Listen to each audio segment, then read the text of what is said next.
Hi, hello, ನಮಸ್ಕಾರ. Welcome back to my channel. ಇವತ್ತಿನ ವಿಡಿಯೋದಲ್ಲಿ ಚಿಕ್ಕಮಗಳೂರು ಡಿಸ್ಟಿಕ್ ಅಲ್ಲಿ ಕೋರ್ಟ್ಗೆ ಯಾವ ತರ ಅಪ್ಲಿಕೇಶನ್ ಹಾಕೋದು ಅಂತ ಈ ವಿಡಿಯೋದಲ್ಲಿ ಕಂಪ್ಲೀಟ್ ಆಗಿ ಮಾಹಿತಿನ ಕೊಡ್ತಾ ಹೋಗ್ತೀನಿ. ಹಾಗಾಗಿ ಇನ್ನು ಯಾವ ಚಾನಲ್ ಸಬ್ಸ್ಕ್ರೈಬ್ ಮಾಡಿಲ್ಲ, ಈ ಕೂಡ ಸಬ್ಸ್ಕ್ರೈಬ್ ಮಾಡ್ಕೊಳ್ಳಿ, ಲೈಕ್ ಮಾಡಿ, ಕಮೆಂಟ್ ಮಾಡಿ, ಹಾಗೆ ಶೇರ್ ಮಾಡ್ತಾ ಹೋಗಿ.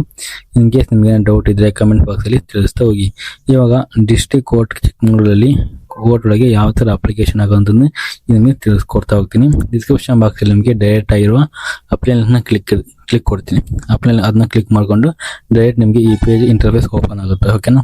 ಈ ಪೇಜ್ ಇಂಟರ್ಫೇಸ್ ಓಪನ್ ಆದ್ಮೇಲೆ ನೀವು ಕೆಳಗೆ ಸ್ಕ್ರೋಲ್ ಡೌನ್ ಮಾಡ್ಕೊಂತ ಬರಬೇಕು. ಇಲ್ಲಿ ಬಂದ್ಮೇಲೆ ಏನಪ್ಪಾ ಅಂದ್ರೆ ನಿಮಗೆ ತುಂಬಾ ಏನಪ್ಪಾ ಅಂದ್ರೆ ಜಾಬ್ ಓಪನಿಂಗ್ಸ್ ಕಾಣುತ್ತವೆ. ಯಾವ್ಯಾವ ಜಾಬ್ಗೆ ಇಲ್ಲಿ ಚಿಕ್ಕಮಗಳೂರು ಕೋರ್ಟ್ಗೆ ಅಪ್ಲಿಕೇಶನ್ ಆಗೋದು ನೋಡ್ತಾ ಹೋಗೋಣ. ಇದು ಬಂದ್ಬಿಟ್ಟು ಏನಪ್ಪಾ ಅಂದ್ರೆ ಇದು ಪೋಸ್ಟ್ ಬಂದ್ಬಿಟ್ಟು ಏನಪ್ಪಾ ಅಂದ್ರೆ P1 ಹುದ್ದೆಗೆ ನೀವು ಅಪ್ಲೈ ಮಾಡ್ತಿದ್ರೆ ಇಲ್ಲಿ ಕ್ಲಿಕ್ ಹಿಯರ್ ಅಪ್ಲೈ ಅಂತ ಅದ್ರ ಮೇಲೆ ಕ್ಲಿಕ್ ಮಾಡ್ಕೊಂಡು ನೀವು ಅಪ್ಲೈ ಮಾಡ್ತಾ ಹೋಗ್ಬೋದು. ಹಾಗೆ ಮತ್ತೆ ಕೆಳಗೆ ಬಂದ್ರೆ ಇಲ್ಲಿ P1 ಅಂದ್ರೆ ಅಲ್ಲಿ ಫಸ್ಟ್ ಒಂದು P1 ಅಂತ, ಇಲ್ಲಿ ಪೋಸ್ಟ್ ಬಂದ್ಬಿಟ್ಟು ಏನಪ್ಪಾ ಅಂದ್ರೆ ಇಲ್ಲಿ ಪ್ರೊಸೆಸರ್ ಸರ್ವರ್ ಏನಪ್ಪಾ ಅಂದ್ರೆ ಹುದ್ದೆಗೆ ಕಾಲ್ಫಾರ್ಮ್ ಮಾಡಿದ್ದಾರೆ. ನೀವು ಇದಕ್ಕೆ ಅಪ್ಲೈ ಮಾಡ್ತಿದ್ರೆ ಕ್ಲಿಕ್ ಟು ಅಪ್ಲೈ ಅಂತ ಅದ್ರ ಮೇಲೆ ಕ್ಲಿಕ್ ಮಾಡ್ಕೊಂಡು ಅಪ್ಲೈ ಮಾಡ್ತಾ ಹೋಗ್ಬೋದು. ನೆಕ್ಸ್ಟ್ ಬಂದ್ಬಿಟ್ಟು ಏನಪ್ಪಾ ಅಂದ್ರೆ ಸ್ಟೆನೋಗ್ರಾಫಿ ಗ್ರೇಡ್ 3 ಅವರಿಗೆ ಏನಪ್ಪಾ ಅಂದ್ರೆ ಇಲ್ಲಿ ಕಾಲ್ಫಾರ್ಮ್ ಮಾಡಿದ್ರೆ ಅದು ಕೂಡ ನೀವು ಕ್ಲಿಕ್ ಮಾಡ್ಕೊಂಡು ನೀವು ಅಪ್ಲೈ ಮಾಡ್ತಾ ಹೋಗ್ಬೋದು. ನೀವು ಸ್ಟೆನೋಗ್ರಾಫಿಗೆ ಏನೋ ಗ್ರೇಡ್ 3 ಗೆ ಅಪ್ಲೈ ಮಾಡ್ತಿದ್ರೆ ನಿಮ್ಮ ಹತ್ರ ಟೈಪಿಂಗ್ ಏನಪ್ಪಾ ಸ್ಟೆಬಿಲಿಟಿ ಕಂಪಲ್ಸರಿ ಇರಬೇಕು. ಹಾಗಿದ್ರೆ ಮಾತ್ರ ಇದಕ್ಕೆ ಜಾಬ್ಗೆ ಅಪ್ಲೈ ಮಾಡಕ್ ಬರುತ್ತೆ. ಹಾಗೆ ನೆಕ್ಸ್ಟ್ ಒಂದು ಬಂದ್ಬಿಟ್ಟು ಏನಪ್ಪಾ ಅಂದ್ರೆ ಇಲ್ಲಿ ಪೋಸ್ಟ್ ಟೈಪಿಂಗ್ ಹುದ್ದೆಗೆ ಕರೆದಿದ್ದಾರೆ. ಇದು ಬಂದ್ಬಿಟ್ಟು ಏನಪ್ಪಾ ಅಂದ್ರೆ ಚಿಕ್ಕಮಗಳೂರಿರುವ ಡಿಸ್ಟಿಕ್ ಕೋರ್ಟ್ಗೆ ಇಲ್ಲಿ ಕಾನ್ಫರ್ಮ್ ಮಾಡಿದ್ದಾರೆ. ನೀವು ಇದಕ್ಕೆ ಅಪ್ಲೈ ಮಾಡಕಪ್ಪ ಅಂದ್ರೆ ಕ್ಲಿಕ್ ಟು ಹೈಯರ್ ಅಪ್ಲೈ ಅದ್ರ ಮೇಲೆ ಕ್ಲಿಕ್ ಮಾಡ್ಕೊಂಡು ಕೂಡ ಅಪ್ಲೈ ಮಾಡ್ತಾ ಹೋಗ್ಬೋದು. ಇದು ಕೂಡ ಏನಪ್ಪಾ ನಿಮಗೆ ಟೈಪಿಂಗ್ ಸರ್ಟಿಫಿಕೇಟ್ ಕಂಪಲ್ಸರಿ ಬೇಕಾಗುತ್ತೆ. ಟೈಪಿಂಗ್ ಸರ್ಟಿಫಿಕೇಟ್ ಇದ್ರೆ ಮಾತ್ರ ಈ ಜಾಬ್ಗೆ ನೀವು ಅಪ್ಲೈ ಮಾಡಕ್ ಎಲಿಜಿಬಲ್ ಆಗ್ತೀರಾ, ಇಲ್ಲಾಂದ್ರೆ ನೀವು ಈ ಜಾಬ್ಗೆ ಎಲಿಜಿಬಲ್ ಇರೋದಿಲ್ಲ. ಹಾಗೆ ಕೆಳಗೆ ಬಂದ್ಬಿಟ್ಟು ಏನಪ್ಪಾ ಇಲ್ಲಿ ಕೂಡ ಏನಪ್ಪಾ ಟೈಪಿಂಗ್ ಪೋಸ್ಟ್ಗೆ ಇಲ್ಲಿ ಏನಪ್ಪಾ ಬೇರೆ ಬೇರೆ ಟೈಪಿಂಗ್ ಪೋಸ್ಟ್ ಇರುತ್ತೆ, ಅದನ್ನ ಇಲ್ಲಿ ಕರೆದಿರೋ ಟೋಟಲ್ ಆಗಿ ಇಲ್ಲಿ ಏನಪ್ಪಾ ಅಂದ್ರೆ ಚಿಕ್ಕಮಗಳೂರು ಡಿಸ್ಟಿಕ್ ಅಲ್ಲಿ ಕರೆದಿರೋ ಕೋರ್ಟ್ಗೆ ಯಾವ ತರ ಅಪ್ಲಿಕೇಶನ್ ಹಾಕ್ಬೇಕಂತಂದಿಗೆ ನಿಮಗೆ ತಿಳಿಸ್ಕೊಡ್ತಾ ಹೋಗ್ತೀನಿ ಯಾವ ತರ ಅಪ್ಲೈ ಮಾಡೋಂಥದ್ದು. ನೀವು ಸ್ಟೆನೋಗ್ರಾಫಿಗೆ ಟೈಪಿಂಗ್ ಪೋಸ್ಟ್ಗೆ ಅಪ್ಲೈ ಮಾಡಿದ್ರೆ ಕಂಪಲ್ಸರಿ ಮಾತ್ರ ಟೈಪಿಂಗ್ ಸರ್ಟಿಫಿಕೇಟ್ ಇರಬೇಕು. ಇನ್ ಕೇಸ್ ನಿಮ್ಮ ಹತ್ರ ಇಲ್ಲ, ನಾ ಜಸ್ಟ್ P1 ಗೆ ಪೋಸ್ಟ್ಗೆ ಹಾಕ್ತೀನಪ್ಪ ಅಂದ್ರೆ ಇಲ್ಲಿ P1 ಪೋಸ್ಟ್ಗೆ ಕ್ಲಿಕ್ ಟು ಅಪ್ಲೈ ಅಂತ ಇದೆ ಅಲ್ವಾ, ಇದ್ರ ಮೇಲೆ ಕ್ಲಿಕ್ ಮಾಡ್ಕೊಳ್ಳಿ.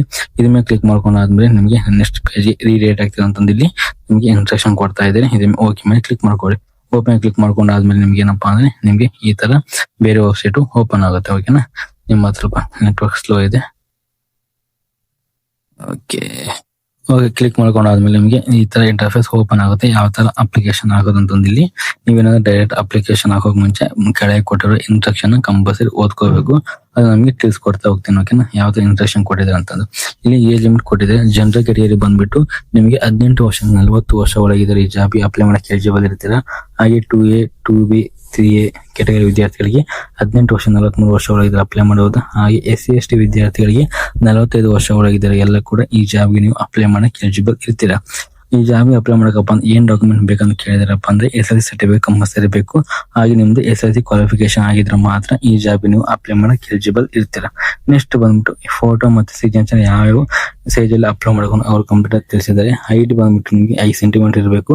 ಹಾಗೆ ವೆಡ್ತ್ ಬಂದ್ಬಿಟ್ಟು 3.8 ಸೆಂಟಿಮೀಟರ್ ಒಳಗೆ ನಮ್ದು ಫೋಟೋ ಇರಬೇಕು. ಹಾಗೆ ಸಿಗ್ನೇಚರ್ ಬಂದ್ಬಿಟ್ಟು ವೆಡ್ತ್ ಬಂದ್ಬಿಟ್ಟು 7 ಸೆಂಟಿಮೀಟರ್, ಹಾಗೆ ಲೆಂತ್ ಬಂದ್ಬಿಟ್ಟು 2.5 ಸೆಂಟಿಮೀಟರ್ ಒಳಗೆ ನಿಮಗೆ ಸಿಗ್ನೇಚರ್ ಮತ್ತು ಫೋಟೋನ ಈ ತರ ಅಪ್ಲೋಡ್ ಮಾಡಬೇಕು. ಇದಿಷ್ಟು ಬಂದ್ಬಿಟ್ಟು 50 ಏನಪ್ಪಾ ಅಂದ್ರೆ ಫೋಟೋ 50 KB ಒಳಗೆ ಇರಬೇಕು. ಹಾಗೆ ಸಿಗ್ನೇಚರ್ ಬಂದ್ ಕೂಡ 50 KB ಒಳಗೆ ಇರಬೇಕು. ಆಗಿದ್ರೆ ಮಾತ್ರ ನಿಮ್ದು ಫೋಟೋ ಮತ್ತು ಸಿಗ್ನೇಚರ್ ವ್ಯಾಲಿಡ್ ಆಗೋದಿಲ್ಲ ಅಂದ್ರೆ ಆಗೋದಿಲ್ಲ. ನೆಕ್ಸ್ಟ್ ಬಂದ್ಬಿಟ್ಟು ಏನ್ ಡಾಕ್ಯುಮೆಂಟ್ ಬೇಕಪ್ಪ ಅಂದ್ರೆ ನಿಮ್ದು ಕಂಪ್ಲೀಟ್ SSLC ಮಾರ್ಕ್ಸ್ ಗಳು ಬೇಕು. ಹಾಗೆ ಕ್ಯಾಸ್ಟ್ ಸರ್ಟಿಫಿಕೇಟ್ ಅದ್ರದ್ದು ಸರ್ಟಿಫಿಕೇಟ್ ಬೇಕು. ನೆಕ್ಸ್ಟ್ ಬಂದ್ಬಿಟ್ಟು ಏನೋ ರಿಸರ್ವೇಶನ್ ಕ್ಲೈಮ್ ಮಾಡಿದ್ರೆ ಅದು ಕೂಡ ನಿಮ್ಗೆ ಸರ್ಟಿಫಿಕೇಟ್ ಬೇಕಂತ ಇಲ್ಲಿ ಕೇಳಿದ್ದಾರೆ. ಹಾಗೆ ನೆಕ್ಸ್ಟ್ ಬಂದ್ಬಿಟ್ಟು ಯಾವ ಕ್ಯಾಟಗರಿ ಎಷ್ಟು ಅಮೌಂಟ್ ನೋಡೋದಾದ್ರೆ ಇದು SC/ST ಕ್ಯಾಟಗರಿ ಬಂದ್ಬಿಟ್ಟು ಯಾವತ್ತೂ ನಿಮಗೆ ಅಮೌಂಟ್ ಇರೋದಿಲ್ಲ. ನೀವು ಫ್ರೀ ಆಗಿ ಈ ಜಾಬ್ ನೀವು ಅಪ್ಲೈ ಮಾಡ್ತಾ ಹೋಗ್ಬೋದು. ಹಾಗೆ ಕ್ಯಾಟಗರಿ 2A 2B 3A 3 ವಿದ್ಯಾರ್ಥಿಗಳಿಗೆ ₹100 ಅಪ್ಲಿಕೇಶನ್ ಫೀಸ್ ಇರುತ್ತೆ. ಅದನ್ನ ಪೇ ಮಾಡಿ ನೀವು ಅಪ್ಲಿಕೇಶನ್ ಪ್ರಿಂಟ್ ನ ತಗೋಬೇಕು. ನೆಕ್ಸ್ಟ್ ಈ ಜನರಲ್ ಕ್ಯಾಟಗರಿ ಅಂದ್ರೆ GM ಕ್ಯಾಟಗರಿಗೆ ₹300 ಅಪ್ಲಿಕೇಶನ್ ಫೀಸ್ ಇದೆ ಅಂತ ಇಲ್ಲಿ ಅವರು ಅಫಿಷಿಯಲ್ ಆಗಿ ತಿಳಿಸಿ ಕೊಟ್ಟಿದ್ದಾರೆ. ನೆಕ್ಸ್ಟ್ ಕೆಳಗೆ ಬಂದ ಮೇಲೆ ಏನಪ್ಪಾ ಅಂದ್ರೆ ಇಲ್ಲಿ ಮೇಕ್ ಪೇಮೆಂಟ್ ಅಂತ ಇದೆ. ಮೇಕ್ ಪೇಮೆಂಟ್ ಅಂದ್ರೆ ಏನಪ್ಪಾ ಅಂದ್ರೆ ನೀವು ಅಪ್ಲಿಕೇಶನ್ ಹಾಕಿರ್ತೀರಾ ಬಟ್ ಪೇಮೆಂಟ್ ಮಾಡಿಲ್ಲ. ನೆಕ್ಸ್ಟ್ ಏನಪ್ಪಾ ಅಂದ್ರೆ ಮೇಕ್ ಪೇಮೆಂಟ್ ಮೇಲೆ ಕ್ಲಿಕ್ ಮಾಡ್ಕೊಂಡು ನಿಮ್ದು ಅಪ್ಲಿಕೇಶನ್ ನಂಬರ್ ಹಾಕೊಂಡು ಪೇಮೆಂಟ್ ಮಾಡಬೇಕು. ಇದು ಈ ತರ ಇದನ್ನ ಲಾಸ್ಟ್ ಗೆ ತೋರಿಸ್ತೀನಿ ಯಾವ ತರ ಮೇಕ್ ಪೇಮೆಂಟ್ ಮಾಡೋದು. ಇನ್ ಕೇಸ್ ನೀವು ಅಪ್ಲಿಕೇಶನ್ ಸಬ್ಮಿಟ್ ಮಾಡಿದ್ರ ಬಟ್ ಪೇಮೆಂಟ್ ಮಾಡಿಲ್ಲ ಅಂದ್ರೆ ಯಾವ ತರ ಅಪ್ಲಿಕೇಶನ್ ಪೇಮೆಂಟ್ ಮಾಡೋಂತ ತೋರಿಸ್ಕೊತಾ ಹೋಗ್ತೀನಿ. ಆಮೇಲೆ ರೀಪೇಮೆಂಟ್ ಅಂದ್ರೆ ನೀವು ಅಪ್ಲಿಕೇಶನ್ ಸಬ್ಮಿಟ್ ಮಾಡಿದಿರಾ, ಅಮೌಂಟ್ ಕೂಡ ಪೇ ಮಾಡಿದಿರಾ ಬಟ್ ಏನಪ್ಪಾ ಅಂದ್ರೆ ರೀಪೇಮೆಂಟ್ ಅಂದ್ರೆ ಪ್ರಿಂಟ್ ತಗೊಂಡಿಲ್ಲ ಅಂದ್ರೆ ಯಾವ ತರ ರೀಪ್ರಿಂಟ್ ತಗೋಬೇಕಂತ ಲಾಸ್ಟ್ ನಾನು ಅಪ್ಲಿಕೇಶನ್ ಹಾಕುವಾಗ ನಿಮ್ಗೆ ಕಂಪ್ಲೀಟ್ ಆಗಿ ತಿಳಿಸ್ಕೊಡ್ತೇನೆ. ಓಕೆನಾ. ಇವಾಗ ನೆಕ್ಸ್ಟ್ ಬಂದ್ಬಿಟ್ಟು ಆನ್ಲೈನ್ ಅಪ್ಲಿಕೇಶನ್ ಹಾಕೋದು ಸ್ಟಾರ್ಟ್ ಮಾಡೋಣ. ಇಲ್ಲಿ ಆನ್ಲೈನ್ ಅಪ್ಲಿಕೇಶನ್ ಅಂತ ಇದೆಯಲ್ಲ, ಇದ್ರ ಮೇಲೆ ಕ್ಲಿಕ್ ಮಾಡ್ಕೊಳ್ಳಿ. ಇದ್ರ ಮೇಲೆ ಕ್ಲಿಕ್ ಮಾಡ್ಕೊಂಡಾದ್ಮೇಲೆ ನಿಮಗೆ ನೆಕ್ಸ್ಟ್ ಪೇಜ್ ರೀಡೇಟ್ ಆಗ್ತೀರಾ. ರೀಡೇಟ್ ಆದ್ಮೇಲೆ ನಿಮಗೆ ಜನರಲ್ ಇಂಟ್ರಕ್ಷನ್ ಕೊಟ್ಟಿದ್ದಾರೆ. ಮೊಬೈಲ್ ನಂಬರ್ ಬೇಕು, ಇಮೇಲ್ ಐಡಿ ಬೇಕು, ಹಾಗೆ ಕ್ಯಾಸ್ಟ್ ಇನ್ಕಮ್ ಸರ್ಟಿಫಿಕೇಟ್ ಬೇಕಂತಂದು ಇಲ್ಲೂ ಕೆಲವು ಇಂಟ್ರಕ್ಷನ್ ಕೊಟ್ಟಿದ್ದಾರೆ. ನಿಮ್ ಕೇಸ್ ನಿಮ್ಗೆ ಏನಾದ್ರು ಓದ್ಬೇಕಂತ ನೀಡಿದೆ, ವಿಡಿಯೋ ಪಾಸ್ ಮಾಡ್ಕೊಂಡು ಒಂದ್ ಟೈಮ್ ಓದ್ಕೊಳ್ಳಿ. ನಾವು ಕೆಳಗೆ ಸ್ಲೋ ಆಗಿ ಓದ್ಕೊಂಡು ನೀವು ಅಪ್ಲಿಕೇಶನ್ ಹಾಕ್ದ ಹೋಗ್ಬೋದು. ಓಕೆನಾ. ಇದಿಷ್ಟು ಎಲ್ಲ ಇನ್ಸ್ಟ್ರಕ್ಷನ್ ಕೊಟ್ಟಿದ್ದಾರೆ, ಯಾವ ತರ ಅಪ್ಲೈ ಮಾಡಬೇಕು, ಯಾವ ತರ ಇಲ್ಲ ಅಂತಂದು ಅವರು ಇನ್ಸ್ಟ್ರಕ್ಷನ್ ಕೊಟ್ಟಿದ್ದಾರೆ. ಅದನ್ನೆಲ್ಲ ಓದ್ಕೊಂಡು ಇಲ್ಲಿ ಕೆಳಗೆ ಚಿಕ್ಕದಾಗಿ ಒಂದು ಡಿಕ್ಲರೇಷನ್ ಬಾಕ್ಸ್ ಇದೆ, ಅದ್ರ ಮೇಲೆ ಕ್ಲಿಕ್ ಮಾಡ್ಕೊಂಡು ಅಪ್ಲೈ ಮೇಲೆ ಕ್ಲಿಕ್ ಮಾಡ್ಕೊಳ್ಳಿ. ನಾನು ಇವಾಗ ಡಿಕ್ಲರೇಷನ್ ಮೇಲೆ ಕ್ಲಿಕ್ ಮಾಡ್ಕೊಂಡಿಲ್ಲ, ಅಪ್ಲೈ ಮೇಲೆ ಕ್ಲಿಕ್ ಮಾಡ್ತಾ ಇದ್ದೀನಿ. ಅಪ್ಲೈ ಮೇಲೆ ಕ್ಲಿಕ್ ಮಾಡ್ಕೊಂಡಾದ್ಮೇಲೆ ಈಗ ಇಲ್ಲಿ ಇನ್ ಡೀಟೇಲ್ ಆಗಿ ನೀವು ಫಿಲ್ ಮಾಡ್ತಾ ಹೋಗ್ಬೇಕು. ಅದನ್ನ ಯಾವ ತರ ಫಿಲ್ ಮಾಡೋದಂತ ತೋರಿಸ್ಕೊಡ್ತಾ ಇರ್ತೀನಿ. ನೀವು ಯಾವ ಜಾಬ್ಗೆ ಅಪ್ಲೈ ಮಾಡ್ತೀರ ಅಂತಂದು ಆಟೋಮೆಟಿಕ್ ಆಗಿ ಅಲ್ಲಿ ಸೆಲೆಕ್ಟ್ ಆಗ್ತಿರುತ್ತೆ. ನಾನು P1 ಜಾಬ್ಗೆ ಇಲ್ಲಿ ಅಪ್ಲೈ ಮಾಡ್ತಾ ಇದ್ದೀನಿ. ನೆಕ್ಸ್ಟ್ ಕೆಳಗೆ ಬಂದು ಪರ್ಸನಲ್ ಇನ್ಫಾರ್ಮೇಶನ್ ಅಂತ ಇದೆ ಅಲ್ವಾ, ಇಲ್ಲಿ ನಿಮ್ದು ಡೀಟೇಲ್ಸ್ ನ ಫಿಲ್ ಮಾಡ್ತಾ ಹೋಗ್ಬೇಕು. ಮೊದಲನೇದಾಗಿ ಅಪ್ಲಿಕೇಶನ್ ನೇಮ್ ಅಂದ್ರೆ ನಿಮ್ದು ಏನಪ್ಪಾ ಅಂದ್ರೆ ಸ್ಟೂಡೆಂಟ್ ನೇಮ್ ನ ಫಿಲ್ ಮಾಡಬೇಕು. ನೀವು ಯಾವ ಜಾಬ್ ಅಪ್ಲಿಕೇಶನ್ ಆಗ್ತಿರಲ್ವಾ ಅವ್ರದ್ದು ನೇಮ್ ಎಂಟ್ರಿ ಮಾಡಬೇಕು. ಯಾವ ತರ ಎಂಟ್ರಿ ಮಾಡಬೇಕಪ್ಪ ಅಂದ್ರೆ SSLC ಮಾರ್ಕ್ಸ್ ಅಲ್ಲಿ ಯಾವ ತರ ನೇಮ್ ಇದೆ ಅದೇ ತರ ಇಲ್ಲಿ ಎಂಟ್ರಿ ಮಾಡಬೇಕು. ನೀವು ಆಧಾರ್ ಕಾರ್ಡ್ ಆಗ್ಲಿ, ವೋಟರ್ ಐಡಿ ಆಗ್ಲಿ, ಪಾನ್ ಕಾರ್ಡ್ ಅಲ್ಲಿ ಇರುವಂತ ನೇಮ್ ನ ಎಂಟ್ರಿ ಮಾಡಬಾರ್ದು. ಮಾಡಿದ್ರೆ ನಿಮ್ದು ಅಪ್ಲಿಕೇಶನ್ ಫಾರ್ಮ್ ಕಂಪ್ಲೀಟ್ ಆಗಿ ರಿಜೆಕ್ಟ್ ಆಗೋ ಚಾನ್ಸಸ್ ಜಾಸ್ತಿ ಇರುತ್ತೆ.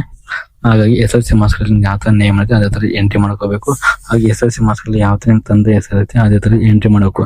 ಯಾಕಪ್ಪ ಅಲ್ಲಿ ಎಂಟ್ರಿ ಮಾಡ್ಬೇಕಪ್ಪ ಅಂದ್ರೆ ನೀವು SSLC ಮಾರ್ಕ್ಸ್ ಗಳನ್ನ ಯಾವುದೇ ಕಾರಣಕ್ಕೂ ಚೇಂಜ್ ಮಾಡೋಕೆ ಬರೋದಿಲ್ಲ. ಹಾಗಾಗಿ SSLC ಮಾರ್ಕ್ಸ್ ಯಾವ ತರ ನೇಮ್ ಇರುತ್ತೆ ಅದೇ ತರ ಹಾಕ್ಬೇಕು. ನಿಮ್ ಕೇಸ್ ಆಧಾರ್ ಕಾರ್ಡ್ ಆಗಿರ್ಬೋದು, ಪಾನ್ ನಂಬರ್ ಚೇಂಜ್ ಮಾಡಕ್ ಬರುತ್ತೆ, ಆಪ್ಷನ್ ಇದೆ. But SSLC marks card change ಮಾಡಕ್ ಆಪ್ಷನ್ ಇರೋದಿಲ್ಲ. ಕಾರಣ ನಿಮ್ದು ಎಲ್ಲ PUC ಆಗಿರ್ಬೋದು, ಡಿಗ್ರಿ ಆಗಿ ಎಲ್ಲ ಸರ್ಟಿಫಿಕೇಟ್ ಮಾರ್ಕ್ಸ್ ತೆಗೆದು ನೋಡ್ಕೊಳ್ಳಿ. SSLC ಮಾರ್ಕ್ಸ್ ಯಾವ ತರ ನೇಮ್ ಇದೆ ಅದೇ ತರ ಇಲ್ಲಿ ಕೂಡ ಆಟೋಮೆಟಿಕ್ ಬಂದಿರುತ್ತೆ. ಹಾಗಾಗಿ SSLC ಕಾರ್ಡ್ ಅಲ್ಲಿ ಯಾವ ತರ ನಿಮ್ ತಂದೆ ಹೆಸರಿದೆ, ನಿಮ್ ನೇಮ್ ಇದೆ ಅದೇ ತರ ಇಲ್ಲಿ ನೀವು ಎಂಟ್ರಿ ಮಾಡ್ತಾ ಹೋಗ್ಬೇಕು. ಇದ್ರಲ್ಲಿ ಎಂಟ್ರಿ ಮಾಡಾದ್ಮೇಲೆ ಕೇಳಿ ನಿಮ್ ಜನರ ಕೇಳ್ತೀನಿ, ನಿಮ್ ಜನರನ್ನ ಎಂಟ್ರಿ ಮಾಡ್ಕೊಳ್ಳಿ. ನೆಕ್ಸ್ಟ್ ಬಂದ್ಬಿಟ್ಟು ಇಲ್ಲಿ ಮಂತ್ ಅಂದ್ರೆ ಡೇಟ್ ಆಫ್ ಅಂತ SSLC ಮಾರ್ಕ್ಸ್ ಇರುತ್ತೆ, ಅದ್ ನೋಡ್ಕೊಂಡು ಎಂಟ್ರಿ ಮಾಡ್ಕೊಳ್ಳಿ.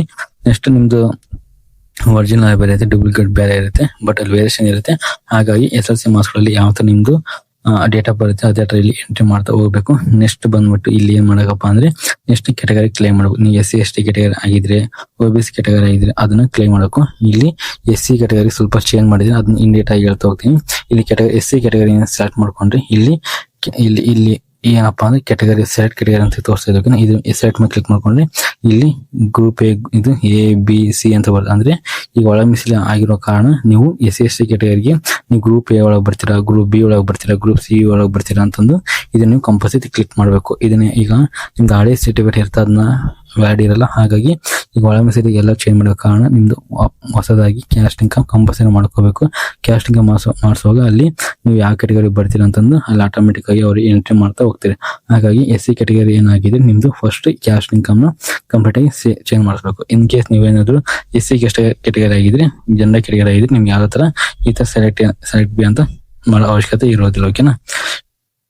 ಇದು ಬಂದ್ಬಿಟ್ಟು ಏನಪ್ಪಾ ಅಂದ್ರೆ ಕ್ಯಾಟಗರಿ ಯಾವ ತರ ಸೆಲೆಕ್ಟ್ ಮಾಡೋಂತ ನಿಮ್ಗೆ ಈಗ ಕಂಪ್ಲೀಟ್ ಆಗಿ ತೋರಿಸ್ತೇನೆ. ನೆಕ್ಸ್ಟ್ ಬಂದ್ಬಿಟ್ಟಿಲ್ಲ ಸರ್ಟಿಫಿಕೇಟ್ ನಮ್ಮ ಅಂದ್ರೆ caste certificate RD number entry ಮಾಡಬೇಕು. ಹಾಗೆ ಡೇಟ್ ಆಫ್ ಬರ್ತ್ ಅಂದ್ರೆ ಡೇಟ್ ಯಾವ ಸರ್ಟಿಫಿಕೇಟ್ ಯಾವ ಡೇಟ್ ಒಳಗೆ ಇಶ್ಯೂ ಮಾಡಿದ್ರೆ ಅದನ್ನ ಕೂಡ ಇಲ್ಲಿ ಎಂಟ್ರಿ ಮಾಡಬೇಕು.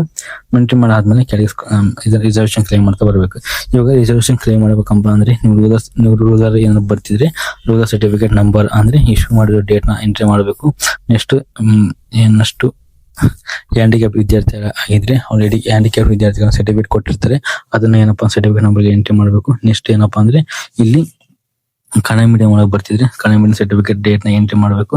Next displaced from project date certification ಇದ್ರೆ ಆ ಡೇಟ್ ನ ಇಲ್ಲಿ ಎಂಟ್ರಿ ಮಾಡಬೇಕು. ನೀವು ಯಾವುದೇ ಒಂದು ಕನ್ನಡ ಮೀಡಿಯಂ ಆಗಿರ್ಬೋದು, ರೂರಲ್ ಆಗಿರ್ಬೋದು, ಮತ್ತೆ ಏನ್ ಎಕ್ಸ್ ಸರ್ವಿಸ್ ಮ್ಯಾನ್ ಆಗಿದ್ರು ಯಾವುದೇ ಒಂದು ಕ್ಲೈಮ್ ಮಾಡ್ತಿದ್ರೆ ಆ ಸರ್ಟಿಫಿಕೇಟ್ ನಿಮ್ಗೆ ಇಶ್ಯೂ ಮಾಡಿರ್ತಾರೆ.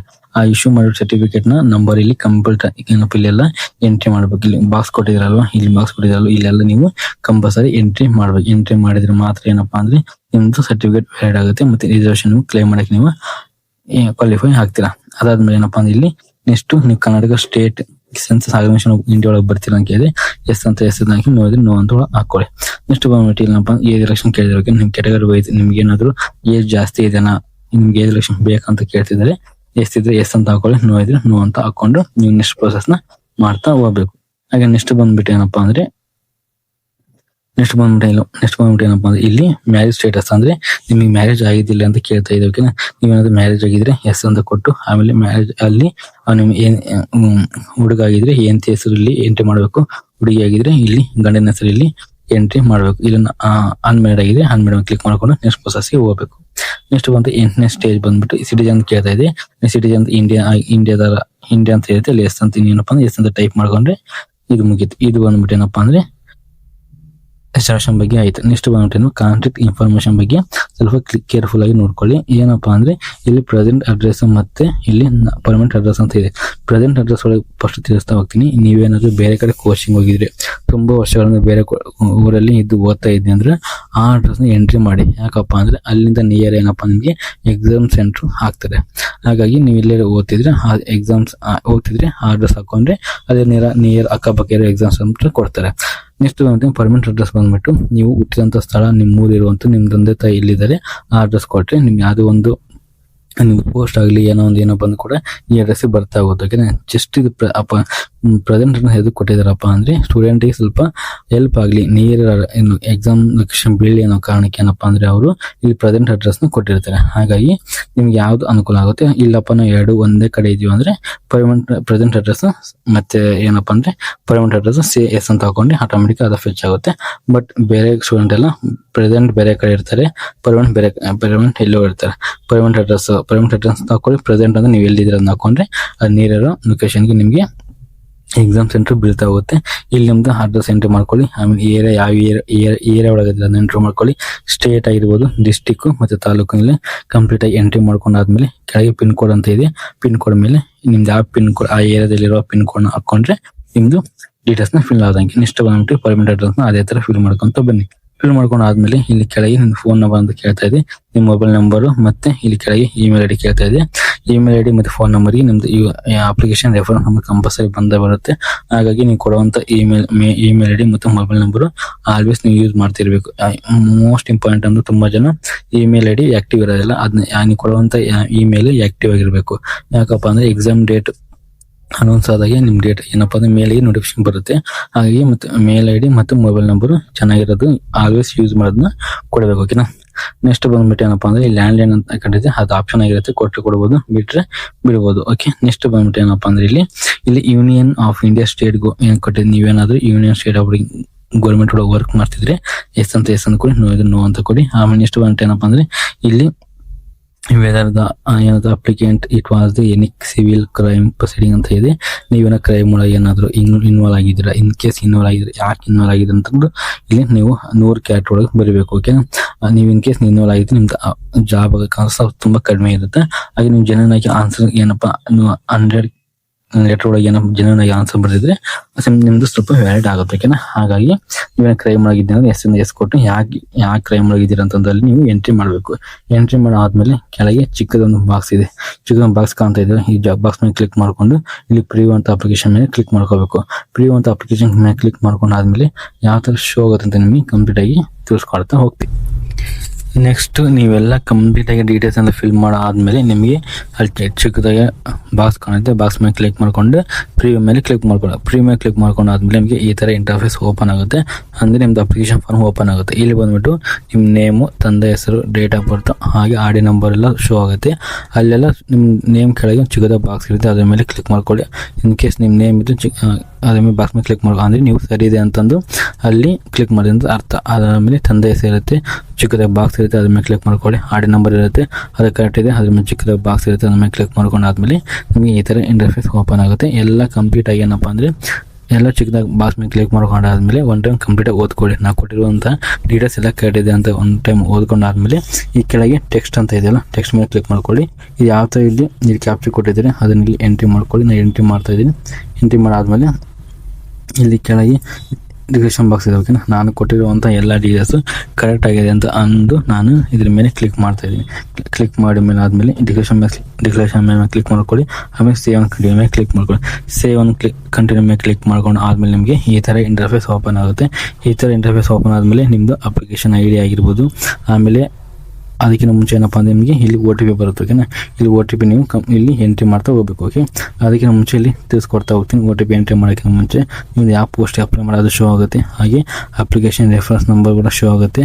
ಹಾಗೆ ನಿಮ್ಮದು ಇಲ್ಲಿ ಒನ್ ಟೈಮ್ OTP ಅಂದರೆ ನೀವು ಕೊಟ್ಟಿರುವಂಥ ಫೋನ್ ನಂಬರ್ ಏನಪ್ಪ ಅಂದರೆ ಮತ್ತು email ID one time OTP password ಬರುತ್ತೆ. ಅದನ್ನು ಕೂಡ ಇಲ್ಲಿ ಕಂಪಲ್ಸರಿ ಎಂಟ್ರಿ ಮಾಡಿಕೊಂಡು ಕೆಳಗೆ ಇಮೇಜ್ ತೋರಿಸುವಂಥ ಕ್ಯಾಪ್ಷನ್ ಎಂಟ್ರಿ ಮಾಡಿಕೊಂಡು ಸಬ್ಮಿಟ್ ಮೇಲೆ ಕ್ಲಿಕ್ ಮಾಡಬೇಕು. ನನಗೆ ಬಂದಿರೋ OTP ನಾನು ಇಲ್ಲಿ ಎಂಟ್ರಿ ಮಾಡಿಕೊಂಡು ನಿಮಗೆ ನೆಕ್ಸ್ಟ್ ತೋರಿಸ್ತಾ ಹೋಗಿ. ಓಕೆ, ನಾನು ಕ್ಯಾಪ್ಚರ್ ಎಂಟ್ರಿ ಮಾಡಿಕೊಂಡು ಮತ್ತು ಆಮೇಲೆ OTP ಎಂಟ್ರಿ ಮಾಡ್ಕೊಂಡು ಸಬ್ಮಿಟ್ ಮೇಲೆ ಕ್ಲಿಕ್ ಮಾಡ್ತಿದ್ದೀನಿ. ಕ್ಲಿಕ್ ಮಾಡ್ಕೊಂಡಾದ್ಮೇಲೆ ನಿಮಗೆ ಈ ಥರ ಇಂಟರ್ಫೇಸ್ ಓಪನ್ ಆಗುತ್ತೆ. ಈ ಥರ ಇಂಟರ್ಫೇಸ್ ಓಪನ್ ಆದಾಗ ಇಲ್ಲಿ ನೀವು ಕರೆಕ್ಟಾಗಿ ನೋಡ್ಕೋಬೇಕು. ಇಲ್ಲಿ ನಿಮ್ಮದು ಅಪ್ಲಿಕೇಶನ್ ಏನಪ್ಪ ಅಂದರೆ ನಂಬರ್ ಕಾಣುತ್ತೆ, ಇದು ಅಪ್ಲಿಕೇಶನ್ ನಂಬರು ಇದೇ ಇಂಪಾರ್ಟೆಂಟ್ ಆಗಿರುತ್ತೆ. ಇನ್ ಕೇಸ್ ನೀವೇನಾದರೂ ಅಪ್ಲಿಕೇಶನ್ ಸಬ್ಮಿಟ್ ಮಾಡಾದ್ಮೇಲೆ ಅಮೌಂಟ್ ಪೇ ಮಾಡಿಲ್ಲಪ್ಪ ಅಂದರೆ ಅಪ್ಲಿಕೇಶನ್ ನಂಬರ್ ಇಟ್ಕೊಂಡು ನೀವು ಅಮೌಂಟ್ನ ಪೇ ಮಾಡೋಕ್ಕೆ ಯೂಸ್ ಆಗುತ್ತೆ. ಅದಾದಮೇಲೆ ನೆಕ್ಸ್ಟ್ ನೀವು ಅಪ್ಲಿಕೇಶನ್ ಫಾರ್ಮ್ ಕಳೆದೋಗಿ ಮೇಲೆ ಅದೇ ಅಪ್ಲಿಕೇಶನ್ ರೆಫರೆನ್ಸ್ ಮುಖಾಂತರ ನೀವು ಅಪ್ಲಿಕೇಶನ್ ಡೌನ್ಲೋಡ್ ಮಾಡೋಕ್ಕೆ ಅದು ಆಪ್ಷನ್ ಇಲ್ಲಿ ಕೊಟ್ಟಿರ್ತದೆ. ಅದು ಯಾವುದೇ ಕಾರಣಕ್ಕೂ ಕಳ್ಕೊಬೇಡಿ. ಅದಾದಮೇಲೆ ಅಪ್ಲಿಕೇಶನ್ ನಂಬರ್ ಮತ್ತು ಅಪ್ಲಿಕೇಶನ್ ನಂಬರ್ ಮತ್ತು ಅಪ್ಲಿಕೇಶನ್ ರೆಫರೆನ್ಸ್ ನಂಬರ್ ಕೊಟ್ಟಿರ್ತಾರೆ. ಫಸ್ಟ್ ಬರೋದು ಏನಪ್ಪ ಅಂದರೆ OTP ಜೊತೆಗೆ ಅಪ್ಲಿಕೇಶನ್ ನಂಬರ್ ಬರುತ್ತೆ. ಅದಾದಮೇಲೆ ಇದು ಬಂದ್ಬಿಟ್ಟು ಏನಪ್ಪ ಅಂದರೆ ಅಪ್ಲಿಕೇಶನ್ ರೆಫರೆನ್ಸ್ ನಂಬರ್, ಇದೇ ಇಂಪಾರ್ಟೆಂಟ್ ಆಗಿರುತ್ತೆ. ಯಾವುದೋ ಒಂದು ಏನೋ ಡೌನ್ಲೋಡ್ ಮಾಡಬೇಕಪ್ಪ ಅಂದರೆ ಈ ನಂಬರ್ ಮುಖಾಂತರ ನೀವು ಡೌನ್ಲೋಡ್ ಮಾಡೋಕ್ಕೆ ಅವಶ್ಯಕತೆ ಇರುತ್ತೆ. ಹಾಗೆ ಇದನ್ನ ಕಳ್ಕೊಬೇಡಿ. ನೆಕ್ಸ್ಟ್ ಬಂದ್ಬಿಟ್ಟು ಏನಪ್ಪ ಅಂದರೆ ಇಲ್ಲಿ ಮೇಲೆ ಸ್ಕ್ರೋಲ್ ಡೌನ್ ಮಾಡಾದ್ಮೇಲೆ ಇಲ್ಲಿ ಯಾವ ಕ್ವಾಲಿಫಿಕೇಶನ್ ಮೇಲೆ ಅಪ್ಲೈ ಮಾಡ್ತೀವಿ ಅಂತ ಅಲ್ಲಿ ಅದ್ರ ಮೇಲೆ ಕ್ಲಿಕ್ ಮಾಡ್ಕೊಂಡ್ರೆ ಇಲ್ಲಿ ನೀವೇನಪ್ಪ ಅಂದರೆ SSC ಮೇಲೆ ಅಪ್ಲೈ ಮಾಡ್ತೀನಿ, SI ಮೇಲೆ ಕ್ಲಿಕ್ ಮಾಡ್ಕೊಳ್ಳಿ. ನೆಕ್ಸ್ಟ್ ಯಾವ ಬೋರ್ಡ್ ಅಂತ ಇರುತ್ತೆ ಆ ಬೋರ್ಡ್ ನೀವು ಎಂಟ್ರಿ ಮಾಡ್ಕೋಬೇಕು. ನಿಮ್ಮದು ರೋಲ್ ನಂಬರ್ ಎಂಟ್ರಿ ಮಾಡಬೇಕು. ಹಾಗೆ ನೆಕ್ಸ್ಟ್ ಬಂದ್ಬಿಟ್ಟು ಏನಪ್ಪ ಅಂದರೆ ಇಲ್ಲಿ ಯಾವ ಇಯರ್ ಪಾಸ್ ಆಗಿದೆ ಅಂದರೆ ನೀವು SSCನ ಯಾವ ಇಯರ್ ಒಳಗೆ ಪಾಸ್ ಆಗಿದ್ರೆ ಅದನ್ನು ಎಂಟ್ರಿ ಮಾಡ್ಕೊಳ್ಳಿ. ನೆಕ್ಸ್ಟ್ ಮ್ಯಾಕ್ಸಿಮಮ್ ಮಾರ್ಕ್ಸ್ ಅಂದರೆ SSC 625ಕ್ಕೆ ಎಷ್ಟು ತಗೊಂಡಿರೋ ಅದು ಒಪ್ಟೆನ್ ಮಾರ್ಕ್ಸ್ ಆಗಿರುತ್ತೆ. ಕೆಳಗೆ ಆ್ಯಡ್ ಅಂತ ಇದೆ, ಅದ್ರ ಮೇಲೆ ಕ್ಲಿಕ್ ಮಾಡ್ಕೊಳ್ಳಿ. ಇದು ತುಂಬ ಜನ ಕನ್ಫ್ಯೂಸ್ ಆಗ್ತಾರೆ. ಓಕೆನಾ, ಮ್ಯಾಕ್ಸಿಮಮ್ ಮಾರ್ಕ್ಸು ಅವ್ರು ಎಷ್ಟು ತಗೊಂಡು ಅದನ್ನ ಹಾಕಿರ್ತಾರೆ, ಆಮೇಲೆ ಒಪ್ಟೆನ್ ಮಾರ್ಕ್ಸ್ 625 ಅಂತ ಇದು ಉಲ್ಟಾ ಪಲ್ಟಾ ಹಾಕಿರ್ತಾರೆ. ಹಾಗಾಗಿ ಅಪ್ಲಿಕೇಶನ್ ಹಾಕುವಾಗ ಮ್ಯಾಕ್ಸಿಮಮ್ ಮಾರ್ಕ್ಸ್ ಬಂದ್ಬಿಟ್ಟು 625, ಒಪ್ಟೆನ್ ಮಾರ್ಕ್ಸ್ ಅಂದ್ರೆ 625ಕ್ಕೆ ಎಷ್ಟು ತಗೊಂಡಿರೋ ಅನ್ನೋದು ಅದು ಒಪ್ಟೆನ್ ಮಾರ್ಕ್ಸ್ ಆಗಿರುತ್ತೆ. ಓಕೆನಾ, ಇದೆಲ್ಲ ಯಾರು ಡೀಟೇಲ್ಸ್ ಆ್ಯಡ್ ಮಾಡಿ ಎಲ್ಲ ಎಂಟ್ರಿ ಮಾಡಿದ್ಮೇಲೆ ಎರಡು ಮೇಲೆ ಕ್ಲಿಕ್ ಮಾಡ್ಕೊಂಡಾದ್ಮೇಲೆ ಇಲ್ಲಿ ಕೆಳಗೆ ನಿಮ್ಮದು ಇಲ್ಲಿ ಶೋ ಆಗುತ್ತೆ. ಅದನ್ನು ನಿಮಗೆ ಎಂಟ್ರಿ ಮಾಡಿ ನಾನು ನಿಮಗೆ ತೋರಿಸ್ತಾ ಹೋಗ್ತೀನಿ. ನೋಡಿ, ಇಲ್ಲಿ ಈಗ ನೀವೇನಪ್ಪ ಅಂದರೆ ನಿಮ್ದೆಲ್ಲ ಬೋರ್ಡ್ ಆಗಿರ್ಬೋದು ನಿಮ್ದು SSC ರಿಜಿಸ್ಟ್ರೇಷನ್ ನಂಬರು ಮತ್ತು ನಿಮ್ದು ಎಷ್ಟು ಮಾರ್ಕ್ಸ್ ಇದೆ ಎಲ್ಲ ಆ್ಯಡ್ ಆದಮೇಲೆ ಎರಡು ಮೇಲೆ ಕ್ಲಿಕ್ ಮಾಡ್ತೀರಾ. ಆಯಿತಾ, ಎರಡು ಮೇಲೆ ಕ್ಲಿಕ್ ಮಾಡಾದ್ಮೇಲೆ ನಿಮಗೆ ಈ ಥರ ಇಂಟರ್ಫೇಸ್ ಓಪನ್ ಆಗುತ್ತೆ. ಈ ಥರ ಇಂಟರ್ಫೇಸ್ ಒಳಗೆ ಏನಪ್ಪ ಅಂದರೆ ನಿಮ್ಮದು ಯಾವ ಇಯರ್ ಒಳಗೆ ಪಾಸ್ ಆಗಿದೆ ಶೋ ಆಗುತ್ತೆ. ಆಮೇಲೆ ಎಷ್ಟು 625ಕ್ಕೆ ಎಷ್ಟು ತೆಗೆದಿರೋ ಅದು ಶೋ ಆಗುತ್ತೆ. ಆಮೇಲೆ ನಿಮ್ದು ಎಷ್ಟು ಪರ್ಸೆಂಟೇಜ್ ಇದೆ ಅಂತಂದು ಇಲ್ಲಿ ಶೋ ಆಗುತ್ತೆ. ಹಾಗಾಗಿ ನೀವೇನಾದ್ರು ಇದನ್ನೆಲ್ಲ ಫಿಲ್ ಮಾಡಾದ್ಮೇಲೆ ಪರ್ಸೆಂಟೇಜ್ ಕರೆಕ್ಟ್ ಇದೆ ಅಂತ ಒನ್ ಟೈಮ್ ನೋಡ್ಕೋಬೇಕು. ಏನಾದ್ರು ರಾಂಗ್ ಆಗಿದ್ರೆ ಮತ್ತೆ ಕೆಳಗೆ ಡಿಲೀಟ್ ಆಪ್ಷನ್ ಅಂತ ಇದೆಯಲ್ಲ, ಈ ಡಿಲೀಟ್ ಆಪ್ಷನ್ ಮೇಲೆ ಕ್ಲಿಕ್ ಮಾಡ್ಕೊಂಡು ನೀವು ಒಂದ್ಸಲಿ ಫಿಲ್ ಮಾಡ್ಕೊಂತ ಹೋಗ್ಬೇಕು. ಇವಾಗ ನಾನು ಎಲ್ಲ ಫಿಲ್ ಮಾಡಿ ಕರೆಕ್ಟ್ ಇದ್ದ ಕಾರಣ ನಾನು ಸೇವ್ ಅನ್ ಕಂಟಿನ್ಯೂ ಮೇಲೆ ಕ್ಲಿಕ್ ಮಾಡ್ತಾ ಇದ್ದೀನಿ. ಸೇವ್ ಅನ್ ಕಂಟಿನ್ಯೂ ಮೇಲೆ ಕ್ಲಿಕ್ ಮಾಡ್ಕೊಂಡಾದ್ಮೇಲೆ ಇಲ್ಲಿ ಇವಾಗ ನೀವೇನು ಮಾಡಬೇಕಪ್ಪ ಅಂದರೆ ಇಲ್ಲಿ ನಿನ್ನ ಫೋಟೋನ ಅಪ್ಲೋಡ್ ಮಾಡಬೇಕು. ಅದಾದಮೇಲೆ ಇಲ್ಲಿ ಸಿಗ್ನೇಚರ್ ಕೂಡ ಅಪ್ಲೋಡ್ ಮಾಡಬೇಕು. ಫೋಟೋ ಬಂದ್ಬಿಟ್ಟು ಏನಪ್ಪ ಅಂದರೆ ಇಲ್ಲಿ 50 KB ಒಳಗಿರ್ಬೇಕಂತ ಇಲ್ಲಿ ಕೊಟ್ಟಿದ್ದಾರೆ. ಹಾಗೆ ಸಿಗ್ನೇಚರ್ ಬಂದ್ಬಿಟ್ಟು ಕೂಡ ಏನು 50 KB ಒಳಗಿರ್ಬೇಕಂತ ಇಲ್ಲಿ ಅವರು ತಿಳಿಸಿದ್ದಾರೆ. ಇದೆಲ್ಲ ಏನಪ್ಪ ಅಂದರೆ ಫೋಟೋ ನಾನೀಗ ಅಪ್ಲೋಡ್ ಮಾಡ್ತಾ ಇದ್ದೀನಿ. ಸಣ್ಣ ಫೈಲ್ ಸ್ಟೂಸ್ ಫೈಲ್ ಮೇಲೆ ಕ್ಲಿಕ್ ಮಾಡಿಕೊಂಡು ಮತ್ತೆ ಫೋಟೋ ಮತ್ತೆ ಕ್ಲಿಕ್ ಮಾಡ್ತಾ ಇದ್ದೀನಿ. ಕ್ಲಿಕ್ ಮಾಡ್ಕೊಂಡಾದ್ಮೇಲೆ ನಾನಿವಾಗ ಈ ಫೋಟೋ ಮೇಲೆ ಕ್ಲಿಕ್ ಮಾಡ್ತೀನಿ. ಫೋಟೋ ಮೇಲೆ ಕ್ಲಿಕ್ ಮಾಡ್ಕೊಂಡು ಚಿಕ್ಕದಾಗಿ ಡಿಕ್ಲೇಷನ್ ಬಾಕ್ಸ್ ಕಾಣ್ತಾ ಇದೆಯಲ್ಲ, ಇದ್ರ ಮೇಲೆ ಕ್ಲಿಕ್ ಮಾಡಿಕೊಂಡು ಇಲ್ಲಿ ಅಪ್ಲೋಡ್ ಮೇಲೆ ಅಂತ ಕ್ಲಿಕ್ ಮಾಡಿ ಅಪ್ಲೋಡ್ ಮಾಡಿ ಕ್ಲಿಕ್ ಮಾಡಾದ್ಮೇಲೆ ನಂದು ಇವಾಗ ಇಲ್ಲಿ ಫೋಟೋ ಅಪ್ಲೋಡ್ ಆಯಿತು. ನೆಕ್ಸ್ಟ್ ಬಂದ್ಬಿಟ್ಟು ಮತ್ತೆ ಚೂಸ್ ಫೈಲ್ ಅಂತ ಕ್ಲಿಕ್ ಮಾಡಿ ನಾ ಸಿಗ್ನೇಚರ್ ಇವಾಗ ಅಪ್ಲೋಡ್ ಮಾಡ್ತಾ ಹೋಗ್ತಿದ್ದೀನಿ. ನೀವು ಕೂಡ ಏನಪ್ಪ ಅಂದರೆ KB ಒಳಗೆ ಮೊದಲು ಕನ್ವರ್ಟ್ ಮಾಡಿಕೊಂಡು ನೀವು ಅದನ್ನು ಸಬ್ಮಿಟ್ ಮಾಡ್ತಾ ಹೋಗ್ಬೇಕು. ಓಕೆ, ಅದಾದಮೇಲೆ ನೀವು ಅಪ್ಲಿಕೇಶನ್ ಹಾಕುವಾಗ ಕನ್ವರ್ಟ್ ಮಾಡೋಕ್ಕೆ ತುಂಬ ಟೈಮ್ ಹೋಗುತ್ತೆ. ಹಾಗಾಗಿ ಮೊದಲಿನ ಮುಂಚೆ 50 KB ಒಳಗೆ ನಿಮ್ಮದು ಫೋಟೋ ಮತ್ತು ಸಿಗ್ನೇಚರ್ ಎಲ್ಲ ಕನ್ವರ್ಟ್ ಮಾಡಿ ಇಟ್ಕೊಂಡು ಮತ್ತು ಅಪ್ಲೋಡ್ ಮಾಡಿ ಕ್ಲಿಕ್ ಮಾಡಿ ಡಿಕ್ಲೇಷನ್ ಮೇಲೆ ಕ್ಲಿಕ್ ಮಾಡಿಕೊಂಡು ಇಲ್ಲಿ ಅಪ್ಲೋಡ್ ಮಾಡಿ ಕ್ಲಿಕ್ ಮಾಡ್ಕೊಂಡು ಆದಮೇಲೆ ಇಲ್ಲಿ ನಿಮಗೆ ಸಿಗ್ನೇಚರ್ ಶೋ ಆಗುತ್ತೆ. ಇದು ಬಂದುಬಿಟ್ಟು ನಿಮ್ಮ ಫೋಟೋ ಮತ್ತು ಸಿಗ್ನೇಚರ್ ಕಂಪ್ಲೀಟ್ ಆಗಿ ಏನಪ್ಪ ಅಂದರೆ ಅಪ್ಲೋಡ್ ಸಕ್ಸಸ್ಫುಲ್ ಆಗಿದೆ. ನೆಕ್ಸ್ಟ್ ಬಂದುಬಿಟ್ಟು ಇಲ್ಲಿ ಪ್ರಿವ್ಯೂ ಅಂತ ಇದೆಯಲ್ವ, ಈ ಪ್ರಿವ್ಯೂ ಮೇಲೆ ಅಪ್ಲಿಕೇಶನ್ ಮೇಲೆ ಕ್ಲಿಕ್ ಮಾಡ್ಕೊಂಡು ನೀವು ಅಪ್ಲಿಕೇಶನ್ ಸಬ್ಮಿಟ್ ಮಾಡೋಗಿ. ನಾನು ಪ್ರಿವ್ಯೂ ಮೇಲೆ ಕ್ಲಿಕ್ ಮಾಡಾದ್ಮೇಲೆ ನಿಮಗೆ ಈ ಥರ ಇಂಟರ್ಫೇಸ್ ಓಪನ್ ಆಗುತ್ತೆ. ಇಲ್ಲಿ ಏನಪ್ಪ ಅಂದರೆ ಕರೆಕ್ಟಾಗಿ ನಿಮ್ದೆಲ್ಲ ನೋಡ್ಕೋಬೇಕು. ನಿಮ್ದು ಏನಪ್ಪ ಅಂದರೆ ರೆಫರೆನ್ಸ್ ನಂಬರು ನೋಟ್ ಮಾಡ್ಕೋಬೇಕು. ನಿಮ್ಮ ಹೆಸರಾಗಿರ್ಬೋದು, ನಿಮ್ಗೆ ಕೊಟ್ಟಿರೋ ಫೋಟೋ ಸಿಗ್ನೇಚರ್ ಕರೆಕ್ಟ್ ಇದೆ ನೋಡ್ಕೋಬೇಕು, ಡೇಟ್ ಆಫ್ ಬರ್ತ್ ಕರೆಕ್ಟ್ ಇದೆ ಅಂತ ನೋಡ್ಕೋಬೇಕು. ಹಾಗೆ ನೆಕ್ಸ್ಟ್ ಬಂದುಬಿಟ್ಟು ನೀವು ಕೊಟ್ಟಿರುವಂಥ ಹಾಡಿನ ನಂಬರ್ ಅಂದರೆ ಕ್ಯಾಟಗರಿ ನಂಬರು ಕರೆಕ್ಟ್ ಇದೆ ಅಂತ ನೋಡ್ಕೋಬೇಕು. ನೆಕ್ಸ್ಟ್ ಬಂದುಬಿಟ್ಟು ನೀವು ರೂರಲ್ ಕ್ಯಾಟಗರಿ ಆಗಿದ್ರೆ ಅದನ್ನ ಏನೋ ಇಶ್ಯೂ ಆಗಿರೋ ಡೇಟ್ ಕೊಟ್ಟಿದ್ರೆ ಅದು ನೋಡ್ಕೋಬೇಕು. ಕನ್ನಡ ಮೀಡಿಯಮ್ ಆಗಿದ್ರೆ ಅದು ನೋಡ್ಕೋಬೇಕು. ಸರ್ವಿಸ್ ಮ್ಯಾನ್ ಆಗಿದ್ರೆ ಆ ಸರ್ಟಿಫಿಕೇಟ್ ನಂಬರು ನೀವು ಕೊಟ್ಟಿರುವಂಥ ಎಲ್ಲ ಡೀಟೇಲ್ಸ್ನ ಒನ್ ಟೈಮ್ ಕ್ರಾಸ್ ವೆರಿಫಿಕೇಶನ್ ಮಾಡಬೇಕು. ಕ್ರಾಸ್ ವೆರಿಫಿಕೇಶನ್ ಮಾಡಿದರೆ ಯಾವುದೇ ಕಾರಣಕ್ಕೂ ನಿಮ್ಗೆ ಮಿಸ್ ಆಗೋದು. ಇನ್ ಕೇಸ್ ನೀವು ಕ್ರಾಸ್ ವೆರಿಫಿಕೇಶನ್ ಮಾಡಿದಂಗೆ ಸಬ್ಮಿಟ್ ಮಾಡಿದರೆ ನಿಮ್ಗೆ ಮುಂದೆ ಪ್ರಾಬ್ಲಮ್ ಆಗೋ ಚಾನ್ಸು ಜಾಸ್ತಿ ಇರುತ್ತೆ. ಹಾಗಾಗಿ ಒನ್ ಟೈಮ್ ಕರೆಕ್ಟಾಗಿ ನೀವು ಕ್ರಾಸ್ ವೆರಿಫಿಕೇಶನ್ ಮಾಡ್ಕೊಳ್ಳಿ. ಕ್ರಾಸ್ ವೆರಿಫಿಕೇಶನ್ ಮಾಡಾದ್ಮೇಲೆ ನಿಮ್ಮ present address permanent address same ಇದೆಯಾ ಕರೆಕ್ಟ್ ಇದೆಯಾ ನೋಡ್ಕೊಂಡು ಆದ್ಮೇಲೆ ಫೋನ್ ನಂಬರ್ ಇಮೇಲ್ ಐಡಿ ನೋಡ್ಕೊಳ್ಳಿ. ಯಾಕಂದರೆ ಅದೇ ಮೊಬೈಲ್ ನಂಬರಿಗೆ ಮತ್ತು ಅಪ್ಲಿಕೇಶನ್ ನಂಬರಿಗೆ ಇಲ್ಲಿ ನಿಮ್ದು ಯಾವುದೋ ಒಂದು ನಂಬರ್ ಆಗಿರ್ಬೋದು ಮೆಸೇಜ್ ಆಗಿ ಅದೇ ಬರುತ್ತೆ. ಓಕೆ, ನಂದು ಅದಾದ್ಮೇಲೆ ಕೆಳಗೆ SSLC ಡಿಕ್ಲರೇಷನ್ ಕೊಟ್ಟಿರುವ ಪರ್ಸೆಂಟೇಜ್ ಆಗಿರ್ಬೋದು ರಿಜಿಸ್ಟ್ರೇಷನ್ ನಂಬರ್ ಕರೆಕ್ಟ್ ಇದೆ ನೋಡಿಕೊಂಡು ಮತ್ತೆ ನೆಕ್ಸ್ಟ್ ಬರ್ರಿ. ಇಲ್ಲಿ ಬಂದಾದ್ಮೇಲೆ ಇಲ್ಲಿ ಕೆಳಗೆ ಇಲ್ಲಿ ಚಿಕ್ಕದಾಗಿರೋ ಡಿಕ್ಲರೇಷನ್ ಬಾಕ್ಸ್ ಕಾಣ್ತಾ ಇದೆಯಲ್ವಾ, ಇದ್ರ ಮೇಲೆ ಕ್ಲಿಕ್ ಮಾಡ್ಕೊಳ್ಳಿ. ಇದ್ರ ಮೇಲೆ ಕ್ಲಿಕ್ ಮಾಡ್ಕೊಂಡಾದ್ಮೇಲೆ ಸಬ್ಮಿಟ್ ಮೇಲೆ ಕ್ಲಿಕ್ ಮಾಡ್ಕೊಳ್ಳಿ. ಸಬ್ಮಿಟ್ ಮೇಲೆ ಕ್ಲಿಕ್ ಮಾಡ್ಕೊಂಡಾದ್ಮೇಲೆ ನಿಮ್ದು ಏನಪ್ಪ ಅಂದರೆ your further notification change is not allowed to do continue ಮೇಲೆ ಕ್ಲಿಕ್ ಮಾಡ್ಕೊಂಡ್ರೆ ಮತ್ತೆ ಮುಂದೆ ಯಾವುದೇ ಕಾರಣಕ್ಕೂ ಅಪ್ಲಿಕೇಶನ್ ಎಡಿಟ್ ಮಾಡೋ ಆಪ್ಷನ್ ಇರೋದಿಲ್ಲ ಅಂತ ಕೊಟ್ಟಿದ್ದಾರೆ. ನನಗೆ ಯಾವುದೇ ಕಾರಣಕ್ಕೆ ಎಡಿಟ್ ಆಪ್ಷನ್ ಇಲ್ಲ, ಕರೆಕ್ಟಾಗಿ ಫಿಲ್ ಮಾಡಿದೆ ಅಂದ್ಕೊಂಡು ಓಕೆ ಮೇಲೆ ಕ್ಲಿಕ್ ಮಾಡ್ತೀನಿ. ಓಕೆ ಮೇಲೆ ಕ್ಲಿಕ್ ಮಾಡ್ಕೊಂಡಾದ್ಮೇಲೆ ನಿಮ್ದು ಇವಾಗ ಏನಪ್ಪ ಅಂದರೆ ಇವಾಗ ಅಪ್ಲಿಕೇಶನ್ ಏನಪ್ಪ ಅಂದ್ರೆ ಪ್ರಿಂಟ್ ತಗೊಂಡು ಏನಪ್ಪ ಆಪ್ಷನ್ ತೋರಿಸುತ್ತೆ. ಇಲ್ಲಿ ಬಂದು ಕ್ಲೋಸ್ ತೋರಿಸುತ್ತೆ, ಏನೋ ಪ್ರಿಂಟ್ ಆಪ್ಷನ್ ತೋರಿಸುತ್ತೆ. ನೀವು ಕ್ಲೋಸ್ ಮೇಲೆ ಕ್ಲಿಕ್ ಮಾಡಿದ್ರೆ ಮತ್ತೆ ಇನ್ನೊಂದ್ಸರಿ ಏನಪ್ಪ ಅಂದರೆ ಅದನ್ನ ಡೌನ್ಲೋಡ್ ಮಾಡ್ಕೋಬೇಕು. ಅದನ್ನ ಯಾವ ಥರ ಡೌನ್ಲೋಡ್ ಮಾಡೋದು ನಿಮಗೆ ತೋರಿಸ್ಕೊಡ್ತಾ ಹೋಗ್ತೀನಿ. ಓಕೆನಾ? Okay, 1 second. ನೀವು ಪ್ರಿಂಟ್ ಮೇಲೆ ಕ್ಲಿಕ್ ಮಾಡ್ಕೊಂಡು ಪ್ರಿಂಟ್ ತೊಗೊಂಡ್ರೆ ನಿಮ್ದು ಅಪ್ಲಿಕೇಶನ್ ಫಾರ್ಮ್ ಕಂಪ್ಲೀಟ್ ಆಗಿ ಸಬ್ಮಿಟ್ ಆಗುತ್ತೆ. ಇನ್ ಕೇಸ್ ನೀವೇನೋ ಪ್ರಿಂಟ್ ತೊಗೊಳ್ಳಿಲ್ಲಪ್ಪ ಅಂದರೆ ಯಾವ ಥರ ಅಪ್ಲಿಕೇಶನ್ನ ಫಾರ್ಮ್ ಡೌನ್ಲೋಡ್ ಮಾಡ್ಕೋಬೇಕಪ್ಪ ಅಂದರೆ ಮತ್ತೆ ಹೊಸದಾಗಿ ಏನಪ್ಪ ಅಂದರೆ ಲಿಂಕ್ ಕ್ಲಿಕ್ ಮಾಡ್ಕೊಂಡಾದ್ಮೇಲೆ ನಿಮ್ಗೆ ಈ ಥರ ಇಂಟರ್ಫೇಸ್ ಓಪನ್ ಆಗುತ್ತೆ. ಈ ಥರ ಇಂಟರ್ಫೇಸ್ ಓಪನ್ ಆದಮೇಲೆ ಇಲ್ಲಿ ರೀಪ್ರಿಂಟ್ ಅಂತ ಒಂದು ಆಪ್ಷನ್ ಇದೆಯಲ್ಲ, ಈ ರೀಪ್ರಿಂಟ್ ಆಪ್ಷನ್ ಇದೆಯಲ್ಲ, ಇದ್ರ ಮೇಲೆ ಕ್ಲಿಕ್ ಮಾಡ್ಕೊಳ್ಳಿ. ಇದ್ರ ಮೇಲೆ ಕ್ಲಿಕ್ ಮಾಡ್ಕೊಂಡಾದ್ಮೇಲೆ ನಿಮಗೆ ನೆಕ್ಸ್ಟ್ ಪೇಜ್ ರಿರೇಟ್ ಆಗುತ್ತೆ. ಇಲ್ಲಿ ಬಂದ್ಬಿಟ್ಟು ಏನಪ್ಪ ಅಂದರೆ ನಿಮ್ದು ಅಪ್ಲಿಕೇಶನ್ ನಂಬರ್ ಹಾಕ್ಕೊಂಡು ನಿಮ್ಮ ಡೇಟ್ ಆಫ್ ಬರ್ತ್ ಹಾಕ್ಕೊಂಡು ಇಲ್ಲಿ ಜನರೇಟ್ ಮೇಲೆ ಕ್ಲಿಕ್ ಮಾಡ್ಕೊಂಡ್ರೆ ನಿಮ್ದು ಏನಪ್ಪ ಅಂದರೆ ಅಪ್ಲಿಕೇಶನ್ ಫಾರ್ಮ್ ಕಂಪ್ಲೀಟ್ ಆಗಿ ಡೌನ್ಲೋಡ್ ಆಗ್ತದೆ. ಓಕೆ, ಇದು ಬಂದ್ಬಿಟ್ಟು ಏನಪ್ಪ ಅಂದರೆ ಹೈಕೋರ್ಟ್ ಅಂದರೆ ಇದು ಬೆಂಗಳೂರು ಹೈಕೋರ್ಟ್ ಅಪ್ಲಿಕೇಶನ್ ಫಾರ್ಮ್ ಅಲ್ಲ, ಇದು ಬಂದ್ಬಿಟ್ಟು ಅಂದ್ರೆ ಚಿಕ್ಕಮಗಳೂರು ಜಿಲ್ಲೆಯಲ್ಲಿ ಹೈಕೋರ್ಟಲ್ಲಿ ಬಿಟ್ಟಿರುವಂತಹ P1 ಹುದ್ದೆಗೆ ಯಾವ ಥರ ಅಪ್ಲೈ ಮಾಡೋ ಅಂತ ನಿಮಗೆ ಕಂಪ್ಲೀಟ್ ಆಗಿ ತಿಳಿಸ್ಕೊಟ್ಟಿದ್ದೀನಿ. ಇನ್ ಕೇಸ್ ನಿಮ್ಗೆ ಡೌಟ್ ಇದೆ ಕಮೆಂಟ್ ಬಾಕ್ಸಲ್ಲಿ ಕಮೆಂಟ್ ಮಾಡಿ, ಅದ್ರ ಬಗ್ಗೆ ನಾನು ಮಾಹಿತಿ ಕೊಡ್ತಾ ಹೋಗ್ತೀನಿ. ನೆಕ್ಸ್ಟ್ ಇನ್ ಕೇಸ್ ಏನಪ್ಪ ಅಂದರೆ ನೆಕ್ಸ್ಟ್ ಬಂದುಬಿಟ್ಟು ನೀವೇನಾದ್ರು ಅಪ್ಲಿಕೇಶನ್ ಸಬ್ಮಿಟ್ ಮಾಡಿರೋ ಬಟ್ ಏನಪ್ಪ ಅಂದರೆ ಪೇಮೆಂಟ್ ಮಾಡಿಲ್ಲಪ್ಪ ಅಂದರೆ ಇದ್ರ ಮುಖಾಂತರ ಇಲ್ಲಿ ಮೇಕ್ ಪೇಮೆಂಟ್ ಇದೆಯಲ್ಲ, ಇದ್ರ ಮುಖಾಂತರ ಕ್ಲಿಕ್ ಮಾಡ್ಕೊಂಡು ನೀವು ಪೇಮೆಂಟ್ ಮಾಡ್ಬೋದು. ಓಕೆನಾ? ಇದಿಷ್ಟು ಏನಪ್ಪ ಅಂದರೆ ಚಿಕ್ಕಮಗಳೂರು ಜಿಲ್ಲೆಯಲ್ಲಿ ಬಿಟ್ಟಿರುವಂತಹ ಸಿವಿಲ್ ಕೋರ್ಟ್ ಯಾವ ಥರ ಅಪ್ಲೈ ಮಾಡೋದು ಕಂಪ್ಲೀಟ್ ಆಗಿ ವಿಡಿಯೋದಲ್ಲಿ ನಿಮಗೆ ತಿಳಿಸಿಕೊಟ್ಟಿದ್ದೀನಿ. ಈ ವಿಡಿಯೋ ನಿಮಗೆ ಇಷ್ಟ ಆಗಿದ್ರೆ ಲೈಕ್ ಮಾಡಿ, ಕಮೆಂಟ್ ಮಾಡಿ, ಹಾಗೆ ಶೇರ್ ಮಾಡ್ತಾ ಹೋಗಿ. ಓಕೆ, ಇಷ್ಟು ಜನ ವಿಡಿಯೋ ಅದಕ್ಕಾಗಿ ಧನ್ಯವಾದಗಳು.